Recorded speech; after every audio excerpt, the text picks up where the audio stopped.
नमस्कार, दिन भर की बड़ी खबरों में आपका स्वागत है। मैं हूं परवीन शेख। आज इस बुलेटिन में बात होगी अडानी मुद्दे पर कांग्रेस के हल्ला बोल की, पवन खेड़ा को मिली बड़ी राहत की, बात करेंगे मनीष सिसोदिया पर टूटी बड़ी आफत की, पीएम मोदी से नाराज उनके मंत्री की, जानेंगे मेघालय नागालैंड में कहां कितना हुआ मतदान, 2 महीने में ही कैसे मुश्किल में फंस गई नेपाल की प्रचंड सरकार। और बुलेटिन के आखिर में बात होगी अग्निपथ योजना पर आए दिल्ली हाईकोर्ट के फैसले की। लेकिन तमाम बड़ी खबरों से पहले एक नजर सुर्खियों पर। छत्तीसगढ़ के सीएम भूपेश बघेल ने ईडी बीजेपी पर साधा निशाना, कहा कांग्रेस को टक्कर नहीं दे पा रहे हैं, दूसरे राज्यों में बीजेपी की मदद करने जाती है ईडी, बांस की माला सोने से भी ज्यादा मूल्यवान। बिहार विधानमंडल का बजट सत्र आज से हुआ शुरू, 5 अप्रैल तक चलेगा बजट सत्र। सत्र के पहले ही दिन बीजेपी ने कई मुद्दों पर किया महागठबंधन सरकार का घेराव। पीएम मोदी ने कर्नाटक में शिवमोगा हवाई अड्डे का किया उद्घाटन, बोले भारत के एविएशन सेक्टर का डंका पूरी दुनिया में बज रहा है। मामूली गिरावट के साथ बंद हुआ शेयर बाजार, सेंसेक्स 176 अंक गिरकर 59,288 पर हुआ बंद, निफ्टी 73 अंक गिरकर 17,393 पर हुआ बंद। ये तो थी सुर्खियां और अब बात आज की सबसे बड़ी खबर की। कांग्रेस ने अपने 3 दिवसीय महाअधिवेशन के बाद आगे के प्लान का ऐलान कर दिया है। कांग्रेस ने नेताओं से आह्वान किया है कि वो इस साल होने वाले कई राज्यों के विधानसभा चुनावों में जीत सुनिश्चित करने के लिए अनुशासित और एकजुट होकर काम करें, क्योंकि ये चुनाव ही आगामी लोकसभा चुनाव की दिशा तय करेंगे। तो क्या है कांग्रेस की नई रणनीति, देखते हैं इस रिपोर्ट में। कांग्रेस अधिवेशन के आखिरी दिन पार्टी ने एक बार फिर से विपक्षी एकजुटता की जरूरत पर जोर दिया और साफ संकेत दिया कि वो भारत जोड़ो यात्रा के बाद अब अरुणाचल प्रदेश से गुजरात के बीच यात्रा निकाल सकती है। राहुल गांधी ने कांग्रेस के महाअधिवेशन से अडानी मुद्दे को लेकर पीएम मोदी पर तीखा वार किया और ये भी कहा कि जब तक अडानी मामले की सच्चाई सामने नहीं आ जाती तब तक उनकी पार्टी सवाल उठाती रहेगी। महाअधिवेशन के आखिरी दिन कांग्रेस ने कृषि, सामाजिक न्याय और युवा मामलों संबंधी 3 प्रस्ताव भी पारित किए। महाअधिवेशन में जारी संकल्प पत्र रायपुर के हुंकार में कहा कि छत्तीसगढ़, राजस्थान, कर्नाटक, मध्य प्रदेश, मिजोरम और तेलंगाना विधानसभा चुनाव के नतीजे 2024 के लोकसभा चुनाव की दिशा तय करेंगे।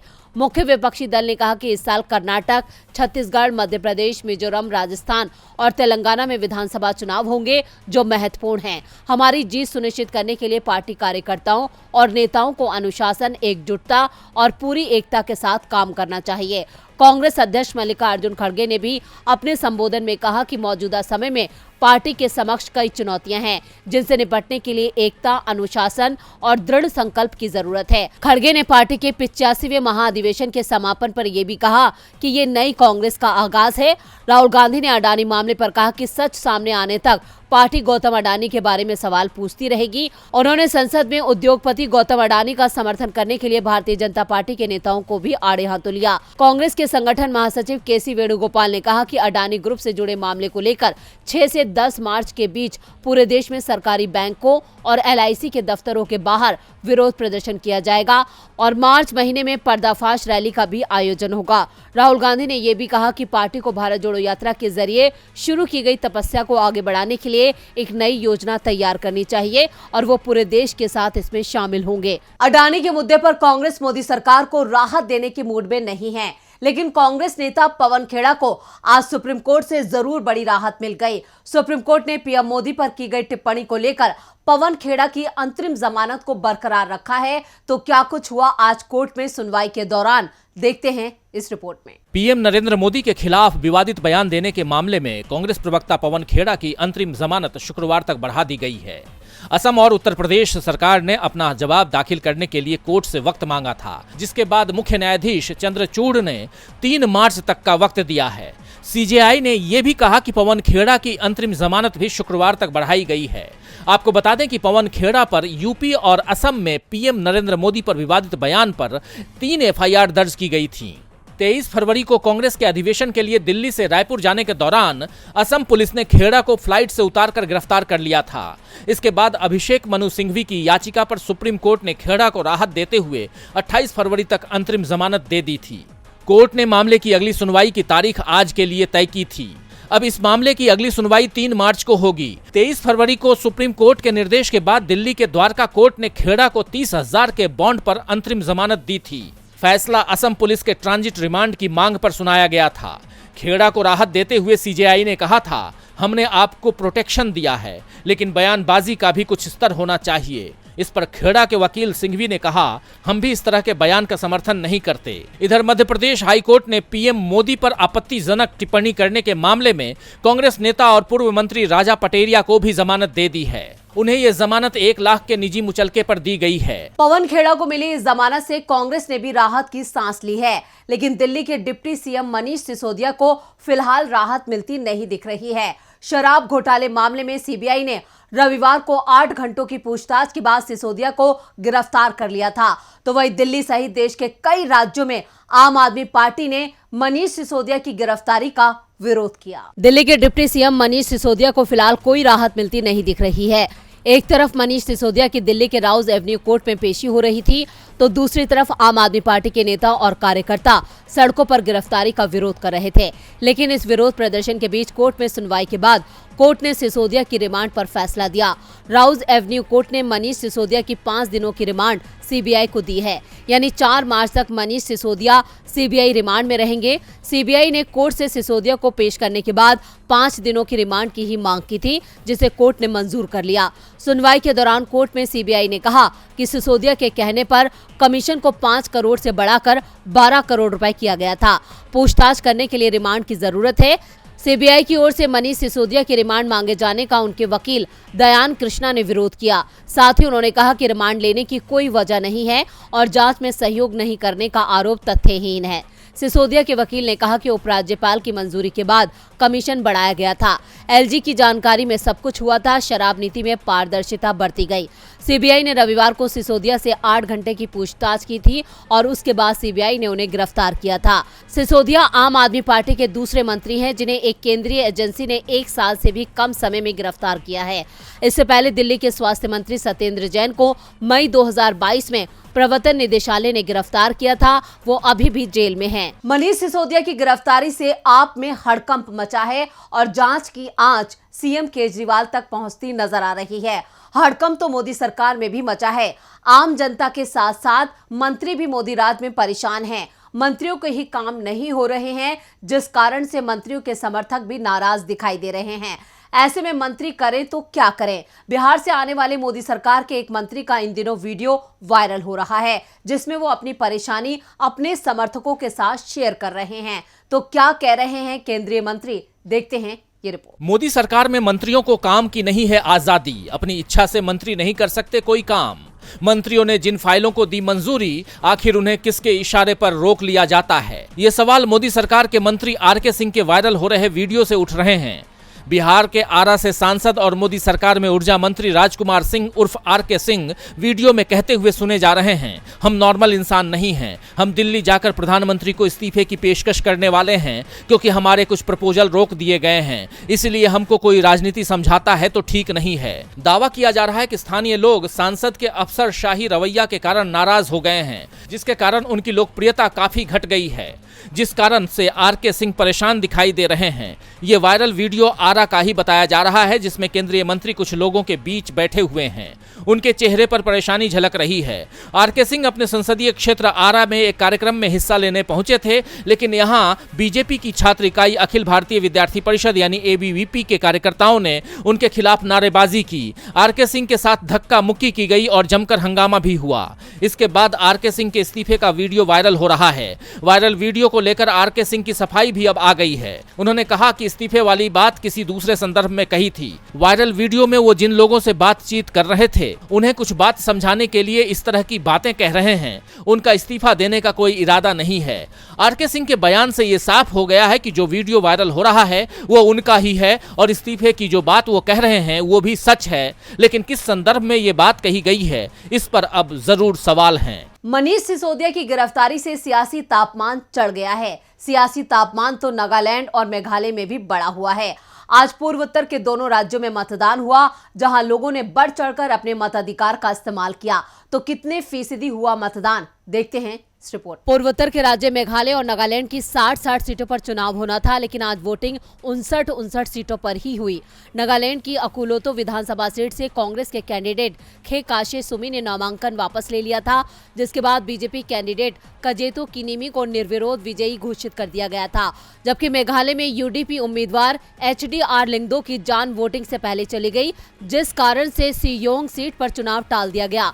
त्रिपुरा की तुलना में इन दोनों ही राज्यों में वोटिंग 1 घंटे ज्यादा कराई गई। सुबह 7 बजे से शाम 5 बजे तक वोटिंग का समय था, लेकिन निर्धारित समय के बाद भी कई पोलिंग स्टेशनों पर वोटरों की लंबी लंबी कतारें लगी हुई थी। चुनाव आयोग की ओर से जानकारी दी गई है, उसमें नागालैंड में 87% से अधिक और मेघालय में 80% से अधिक वोटिंग हुई। देर रात तक ये आंकड़े बदल भी सकते हैं। आज हुई वोटिंग में नागालैंड के फदोबोटा में सबसे ज्यादा 94% और कोहिमा में सबसे कम 79% वोटिंग हुई है, जबकि मेघालय में ईस्टर्न वेस्ट खासी हिल्स जिले की दोनों सीटें मैरंग और माव थाड़ रेशान में 92% के करीब वोटिंग हुई है। मेघालय में सबसे कम वोटिंग पश्चिमी गारो हिल्स में 71% रही। नागालैंड के मुख्य निर्वाचन अधिकारी वी शशांक शेखर ने कहा, राज्य में 2315 मतदान केंद्रों पर शांतिपूर्ण तरीके से वोटिंग हुई। छुटपुट घटनाओं को छोड़कर कहीं से भी किसी तरह की अप्रिय घटना नहीं घटी है। राज्य की 59 सीटों के लिए कुल 183 कैंडिडेट चुनावी मैदान में हैं, जिसमें से 4 महिला और 19 निर्दलीय कैंडिडेट शामिल हैं। मेघालय में 59 सीटों पर 375 उम्मीदवार मैदान में थे। मेघालय में सभी पार्टियां अलग अलग चुनाव लड़ रही हैं। यहाँ पर एनपीपी 57 सीटों पर, जबकि कांग्रेस और बीजेपी ने सभी सीटों पर अपने उम्मीदवार उतारे हैं। इसके अलावा टीएमसी के 56 कैंडिडेट भी चुनाव लड़ रहे हैं। लोगों को अब नागालैंड, मेघालय और त्रिपुरा के चुनावी नतीजों का इंतजार है, लेकिन नेपाल में आए राजनीतिक संकट के नतीजे बता रहे हैं कि पुष्प कमल दहल की सरकार जाने वाली है। नेपाल में 2 महीने पुरानी पुष्प कमल दहल प्रचंड की सरकार मुश्किल में फंस गई है। एक के बाद एक सहयोगी साथ छोड़ रहा है और अब सरकार में शामिल सबसे बड़ी पार्टी ने भी समर्थन वापस ले लिया है। तो क्यों नेपाल में प्रचंड सरकार से सहयोगी हुए दूर, देखते हैं इस रिपोर्ट। 26 दिसंबर 2022 को पुष्प कमल दहल प्रचंड ने नेपाल के प्रधानमंत्री पद की शपथ ली थी। पीएम बनने के बाद 3 मार्च को वो पहली विदेश यात्रा पर रवाना होने वाले थे। कतर में होने वाले सबसे कम विकसित देशों के 5वें सम्मेलन में प्रचंड को हिस्सा लेना था, लेकिन विदेश जाने से पहले ही प्रचंड की सरकार मुश्किल में फंस गई है, जिस कारण उन्होंने अपना पहला विदेश दौरा रद्द कर दिया है। दरअसल 2 महीने के अंदर ही 3 बड़े सहयोगी सरकार से अलग हो गए। सबसे पहले राष्ट्रीय स्वतंत्र पार्टी ने प्रचंड सरकार से समर्थन वापस लिया। स्वतंत्र पार्टी की नेपाली संसद में 20 सीटें हैं। 2 दिन पहले ही राष्ट्रीय प्रजातंत्र पार्टी भी सरकार से अलग हो गई। आरपीपी के 14 सांसद हैं। आरपीपी के अलग होने के बाद से ही प्रचंड सरकार अल्पमत में आती दिखाई दे रही थी, लेकिन अब जो झटका प्रचंड को दिया है वो सरकार में शामिल सबसे बड़ी पार्टी नेपाली कम्युनिस्ट पार्टी की ओर से दिया गया है। नेपाली कम्युनिस्ट पार्टी के प्रमुख केपी शर्मा ओली ने प्रचंड सरकार से समर्थन वापसी का ऐलान कर दिया है। 275 सदस्यों वाली नेपाली संसद में ओली के पार्टी के 78 सदस्य हैं। नेपाली कम्युनिस्ट पार्टी के सरकार से समर्थन वापस लेने के बाद अब प्रचंड सरकार का जाना तय बताया जा रहा है। दरअसल नेपाल में इस समय राष्ट्रपति का चुनाव भी चल रहा है। 9 मार्च को राष्ट्रपति चुनाव के लिए वोटिंग होनी है। राष्ट्रपति चुनाव में प्रचंड की पार्टी सीपीएन माओवादी सेंटर ने नेपाली कांग्रेस के उम्मीदवार रामचंद्र पौड्याल को समर्थन देने का ऐलान किया है। प्रचंड के ऐलान से ओली नाराज हो गए और उन्होंने सरकार से समर्थन वापसी का ऐलान कर दिया है। वैसे दावा किया जा रहा है कि प्रचंड की सरकार को नेपाली कांग्रेस समर्थन दे सकती है, जो संसद में 89 सीटों के साथ सबसे बड़ी पार्टी है। नेपाल के संसदीय चुनाव में भी प्रचंड की पार्टी नेपाली कांग्रेस के साथ गठबंधन में ही चुनाव लड़ी थी। और बुलेटिन के आखिर में बात अग्निपथ स्कीम पर आए दिल्ली हाईकोर्ट के फैसले की।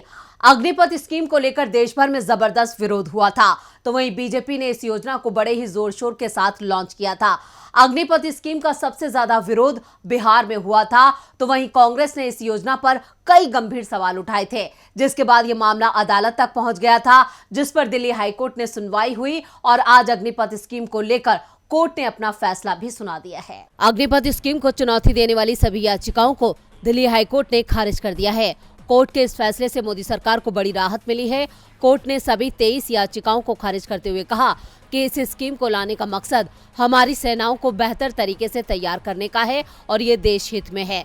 वहीं जो लोग पुरानी नीति के आधार पर ही नियुक्ति की मांग कर रहे थे, कोर्ट ने उनकी मांग को भी ये कहते हुए खारिज किया कि मांग जायज नहीं है।